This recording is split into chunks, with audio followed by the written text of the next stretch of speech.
Hi, I'm Todd Jones, host of the podcast Pressbox Access. Here's a clip from my interview with Al Pearce. Al's relationship with iconic driver Richard Petty began with a dumb question, but in time they grew close. Al tells us why Petty was undoubtedly the king. Nobody won more trophies than Richard Petty. Yeah, and you mentioned that the Petty family, going back to his father Lee, the Petty family was good to Wendell Scott, which says so much about the Petty family. And you can't say enough about Richard Petty, the driver. He is the guy who set the standard that everything's measured against. 200 wins in his amazing career, 1958 through 1992, 35-year career. And he even overcame that question that you posed to him in 1969 about climbing out of his car.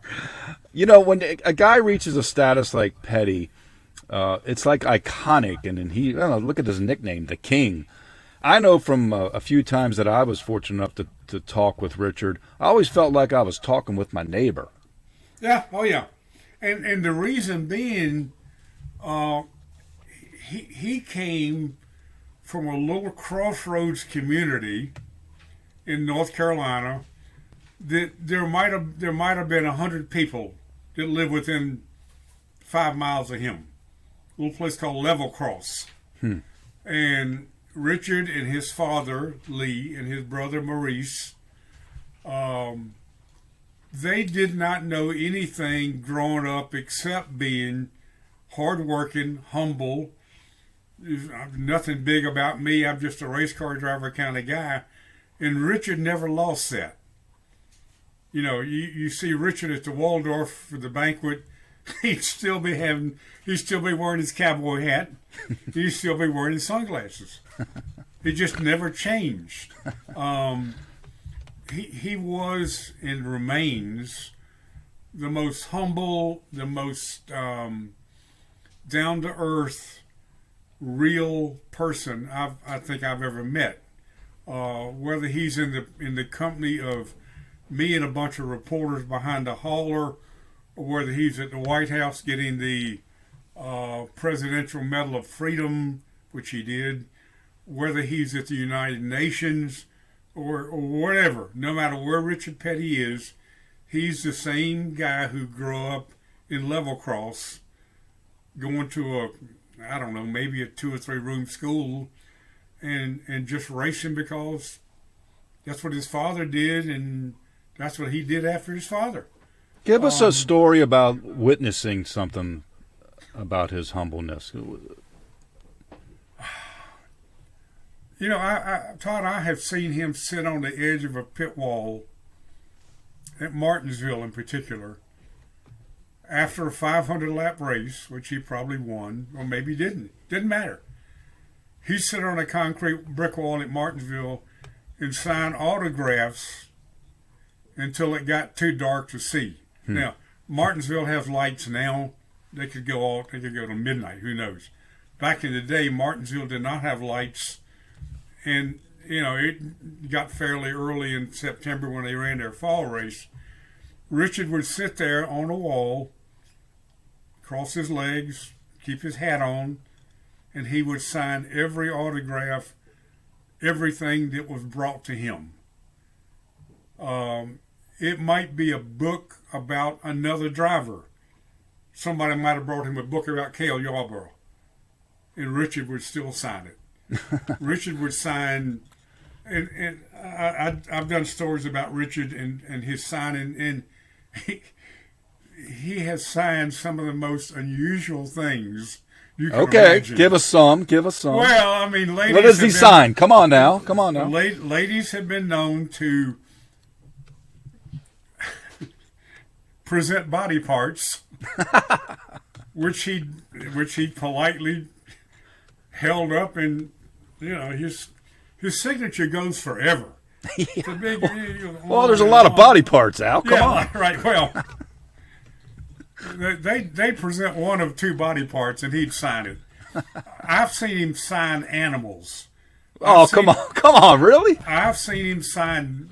A lady or a gentleman will come up to him with like a little puppy, short-haired dog, and he would give the man with the dog would give Richard bigger than usual Sharpie, not the little skinny kind, but a big Sharpie with a big blade, and Richard would sign the side of the dog, and never complain, never say, "Oh man, he signed anything." Did the dog have any say in the matter?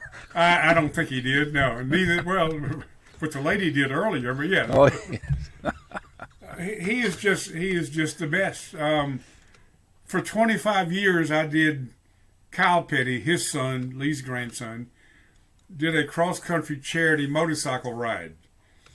For 25 years, we rode from basically the West Coast to the East Coast, occasionally up and down. But in any case, Richard did most of those rides. And we would stop in a little town somewhere in the middle of Kansas. Mm-hmm. And there would be some people there, had lunch waiting for us, hot dogs and sodas and beans and whatever. And there would be no place to sit. Everybody would just grab a seat wherever they could. And Richard would plop down under a tree and lean back and eat his hot dog and drink his soda. He wouldn't ask anybody to go get it for him. He'd stand in line like everybody else. He'd sit wherever he could, under a tree, on a park bench, whatever. He never asked for anything more than the rest of us were getting. We had to stand in line for our hot dogs. Richard stood in line with us. He has. I don't think he's ever felt like he's anybody other than just a regular person who had a particular job that a lot of people enjoyed watching him do. And he said a million times, if people don't want my autograph, I'm nobody. Right. Well, he did his job better than anybody. 200 victories. One of the things I love about Petty's career is that it should have been 201 victories. Should have been. His father took one away from him. His first one, right? Richard wins his first race, and his dad protested the scoring. And there's a reason. There's a reason for that. It was at Lakewood, Georgia, near Atlanta. I don't remember the year. Early 60s, maybe, one or two. Anyway, Richard was driving. Back then, they'd run regular hardtop cars and convertibles. Think about that. Yeah. Well, the beauty of that was, if you're a fan and you're watching a convertible race, you can see the drivers. You can look down and see what they're doing. Wow. It was very popular for a long time until convertibles ceased to become a popular showroom item. Mm-hmm. So Detroit quit building them mostly. Anyway, Richard was in a hardtop and Lee was in a convertible. And the Pearce was written that it was called a sweepstakes race. And the Pearce was written such that the winner, if the winner was in a hardtop, he'd earn, I don't know, $2,000, whatever the number was. Mm-hmm. If the winner was in a convertible, he'd win $2,500, a little bit more. Mm-hmm. So Richard wins. Lee finishes second. Lee immediately protests the scoring. And however it happened, the scoring eventually came around to where Lee had won. And Richard later on would say to me and other people, not just me, others, "Well, what was your daddy thinking?" And Richard would look at us and he'd say, "Remember, this was in the early 60s. We were just getting started. For my daddy to win $500 more than I would have won was a big deal." He said, "I learned very quickly not to question anything my daddy did from a business perspective." He said, "I still think I won that race, but Daddy Petty Enterprises got $500 more for him being the winner than if I'd been the winner, so everything worked out fine." What a smooth move by Lee. That is tremendous. Yeah. And good for Richard for recognizing the need. Yeah, Richard, and at the time, Richard was maybe 18 or 19. Right. He wanted to race so much, so desperately, he wasn't going to make a fuss and have his father say, well, I'll tell you what, young boy, you go find a ride wherever you want to. You're done with me.